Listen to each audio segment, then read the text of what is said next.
Subscribers welcome back to day 2 of 30 days digital update marketing series. ఈ రోజు మనం ఈ వీడియోలో యాక్టివ్ ఇన్కమ్ అంటే ఏంటి, ప్యాసివ్ ఇన్కమ్ అంటే ఏంటి, ఈ రెండింటి మధ్య తేడా ఏంటి, మనం ప్యాసివ్ ఇన్కమ్ ని ఎలా బిల్డ్ చేయాలి అనే దాని గురించి తెలుసుకుంటాం. First of all, active income అంటే ఏంటి? యాక్టివ్ ఇన్కమ్ అంటే మనం పని చేస్తే ఇన్కమ్ వచ్చేదాన్ని యాక్టివ్ ఇన్కమ్ అంటాం. ఫర్ ఎగ్జాంపుల్ 9 to 5 జాబ్ చేస్తాం, మనకు మంత్ ఎండ్ వచ్చేది సాలరీ, అంటే మనం వర్క్ చేస్తేనే మనకు సాలరీ వస్తుంది. That is active income. Passive income, passive is nothing but ఒక సిస్టమ్ క్రియేట్ చేస్తాం. ఆ సిస్టమ్ ద్వారా వన్స్ సిస్టమ్ క్రియేట్ చేస్తే ఆ తర్వాత మనం వర్క్ చేయకుండా నిద్రపోతున్నా కానీ ఇన్కమ్ వచ్చేదాన్ని ప్యాసివ్ ఇన్కమ్ అంటాం. For example Ambani. So Ambani ఒక సిస్టమ్ క్రియేట్ చేశాడు, తను వర్క్ చేసినా చేయకున్నా కానీ తనకి ఇన్కమ్ వస్తుంది.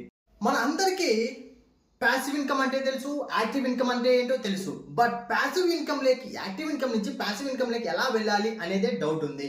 సో నెక్స్ట్ వీడియోలో మనం యాక్టివ్ ఇన్కమ్ ని ప్యాసివ్ ఇన్కమ్ లేకి ఎలా కన్వర్ట్ చేసుకోవాలి అనే దాని గురించి మాట్లాడతాం. Stay tune, subscribe this channel. This Raval గాని సైనింగ్ ఆఫ్. జై హింద్.